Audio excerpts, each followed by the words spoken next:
Hello मेरे प्यारे दोस्तों, कैसे हो तुम? अपना ख्याल तो रख रहे हो ना? आई नो कि वीडियो आने में थोड़ी सी देर हो गई है। हर किसी की लाइफ में कोई ना कोई प्रॉब्लम होता रहता है। इसी तरह मेरी लाइफ में भी थोड़ी सी प्रॉब्लम हो रही थी। मैं आ गया हूँ वापस से एक मजेदार सा एक्सप्लेनेशन लेके। तो चलो शुरू करते हैं। आज के इस मजेदार से एक्सप्लेनेशन में हम the sound of music part 2 the shehnai of Bismillah Khan को बहुत ही ज्यादा मजेदार और इंटरेस्टिंग वे में समझने वाले हैं। तो चलो शुरू करते हैं। मैं तेरी पुंगी बजा दूंगा, ऐसा तो सुना ही होगा तुमने। नहीं।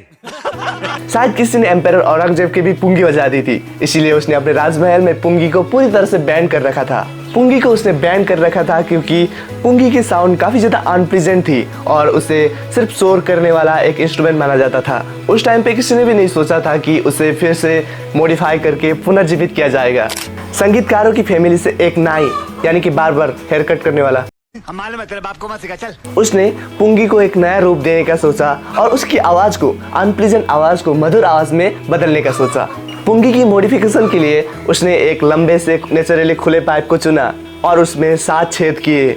जब उसने उसे एक परफेक्टली इंस्ट्रूमेंट बनाकर बजाया तब उसमें से एक मधुर सी साउंड निकली। वो पाइप जो उस नाई ने लिया था वो पुंगी से थोड़ा लंबा और चौड़ा भी था। जब उस नाई ने इस नए मॉडिफाइड पुंगी को बजाया तब उस 7 छेदों में से किसी छेद को बंद किए और किसी छेद को खोले, जैसे कि एक फ्लूट बजाते हुए या बांसुरी बजाते हुए किया जाता है। तब उसमें से काफी ज्यादा मधुर और प्लीजेंट साउंड आने लगी। जब उस नाई ने उस नए निर्मित पुंगी को राजमहल में बजाया तो सभी लोग अचंभित हो गए थे और बहुत ही ज़्यादा खुश थे क्योंकि उसमें से बहुत ही ज़्यादा प्लीजेंट और काफ़ी ज़्यादा मधुर साउंड आ रही थी। और राजा भी बोलने लगा, वाह वाह वाह वाह, क्या चीज़ बनाई है तुमने, मजा आया। वो नया इंस्ट्रूमेंट पुंगी का मॉडिफिकेशन जो था वो पुंगी से बिल्कुल ही अलग साउंड करता था। उसमें से काफ़ी ज़्यादा मधुर और प्लीजेंट साउंड आया करती थी। इसीलिए उस राज दरबार में उस इंस्ट्रूमेंट का नया नामकरण किया गया। उस इंस्ट्रूमेंट को पहली बार शहंशाह के दरबार में बजाया गया था और उस इंस्ट्रूमेंट को एक नाई ने इनोवेट करा था और इसीलिए शहंशाह और नाई का कॉम्बिनेशन बनाकर शहनाई बना। धीरे धीरे करके शहनाई फेमस होने लगा और इसी तरह शहनाई की धुन को एक पवित्र धुन माना गया। और आज के टाइम पे भी नॉर्थ इंडियन वेडिंग्स में शहनाई का एक महत्वपूर्ण भूमिका है और नॉर्थ इंडियन वेडिंग में इसे कंपलसरी इंस्ट्रूमेंट माना गया है। हिस्ट्री में शहनाई राजाओं के दरबार में पाया जाने वाला 9 म्यूजिकल इंस्ट्रूमेंट जिसे नवविद्य कहा जाता है उसका हिस्सा हुआ करता था। पहले के टाइम पे शहनाई का इस्तेमाल सिर्फ मंदिरों में और शादियों में किया जाता था, लेकिन इसे ट्रेडिशनल स्टेज पर लाने का श्रेय सिर्फ एक इंसान को जाता है। वो एक इंसान है the one and only Bismillah Khan. 5 साल की उम्र में बिस्मिल्लाह खान बिहार के एक पुराने तालाब के पास गिल्ली डंडा खेला करते थे। बिस्मिल्लाह खान नियमित रूप से भोजपुरी चैता गाने के लिए पास के मंदिर जाया करते थे। बिस्मिल्लाह खान और मंदिर जाया करते थे। खान और मंदिर साउंड्स ऑड राइट? हमारी संस्कृति बहुत ही ज़्यादा डाइवर्स होने के साथ साथ यूनाइटेड भी है और बहुत सारे ऐसे लोग हैं जो हमें धर्म के नाम पर, कास्ट के नाम पर, रिलीजन के नाम पर, आदि के नाम पर हमें तोड़ने की कोशिश करते हैं, हमारी यूनिटी को तोड़ने की कोशिश करते हैं। ये सारे लोग हमारे समाज के लिए खतरा है और ये सारे लोगों से हमारे समाज को नुकसान ही होता है। मंदिर में पूजा खत्म होने के बाद उन्हें लगभग 1.25 किलो का एक बड़ा सा लड्डू मिला करता था।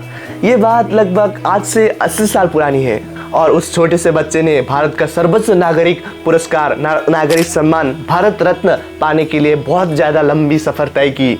बिस्मिल्लाह खान जी का जन्म, उनका हैप्पी बर्थडे कब हुआ था पता है? 21 मार्च 1916 को वो एक फेमस म्यूजिशियन के घर जन्मे थे।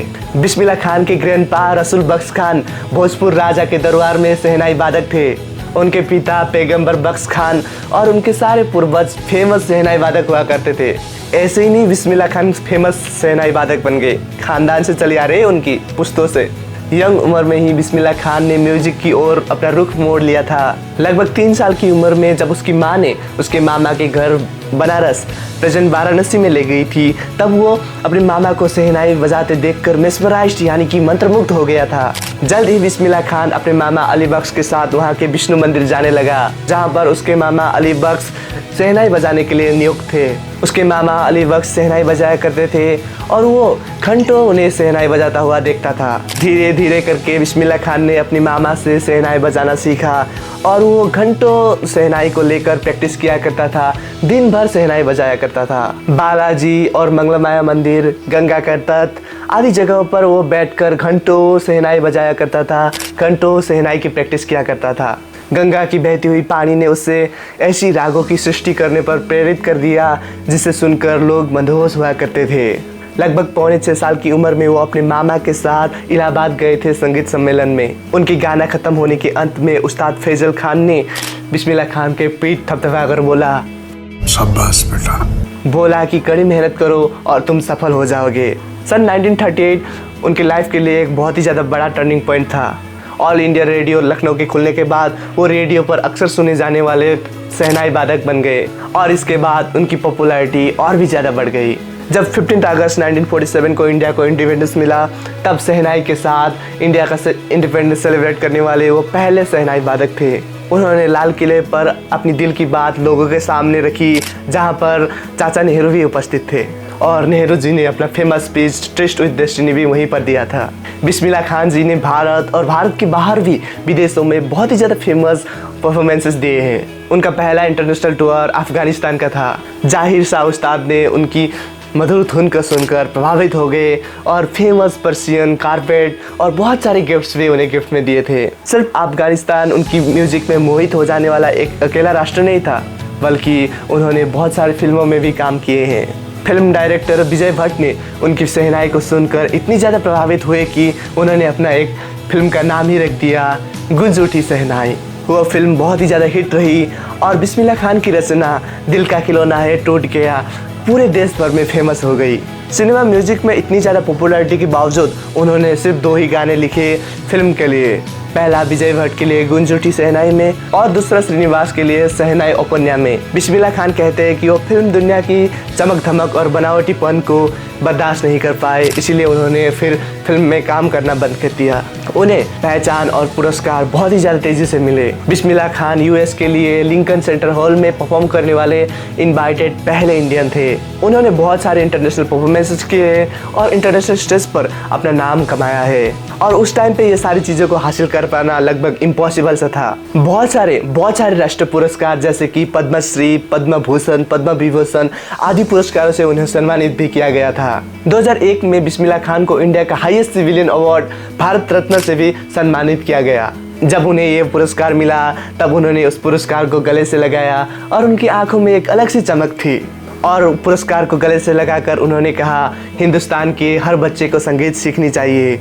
यह हिंदुस्तान का सबसे समृद्ध कला है और यहाँ तक कि वेस्टर्न देश, पश्चिमी राष्ट्र भी हमसे ये कला सीखना चाहते हैं। पूरी दुनिया घूमने के बावजूद खान साहब बनारस और दुमराव के बेहतरीन शौकीन हुआ करते थे और उनके लिए ये दुनिया का सबसे अद्भुत शहर है। एक बार बिस्मिल्लाह खान का छात्र चाहता था कि बिस्मिल्लाह खान यूएस के शहनाई स्कूल में आए और नेतृत्व दे।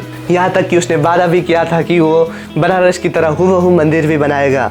लेकिन खान साहब ने उससे कहा कि मंदिर तो बना लोगे, लेकिन गंगा की बहती हुई नदी कहाँ से लाओगे।